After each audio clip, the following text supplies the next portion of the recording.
സംസ്ഥാനങ്ങളുടെ അവകാശങ്ങൾ പഠിക്കാൻ സമിതിയെ നിയോഗിച്ച് തമിഴ്നാട് സർക്കാർ. ജസ്റ്റിസ് കുര്യൻ ജോസഫ് അധ്യക്ഷനായ 3 അംഗ സമിതിയെയാണ് മുഖ്യമന്ത്രി എം കെ സ്റ്റാലിൻ പ്രഖ്യാപിച്ചത്.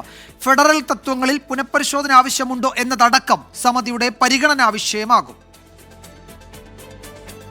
കേന്ദ്രം സംസ്ഥാനങ്ങളുടെ അവകാശങ്ങൾ കവരുന്നെന്ന് ഉദാഹരണങ്ങൾ നിരത്തി വാദിച്ച മുഖ്യമന്ത്രി എം കെ സ്റ്റാലിൻ വിഷയം പഠിക്കാൻ 3 അംഗ സമിതിയാണ് നിയോഗിച്ചത്.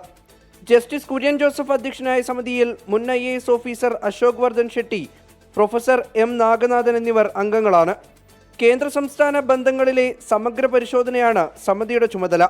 സംസ്ഥാനങ്ങളുടെ സ്വയംഭരണാവകാശത്തിനായി ഭരണഘടനാ ഭേദഗതി ആവശ്യമെങ്കിൽ നിർദ്ദേശിക്കണം.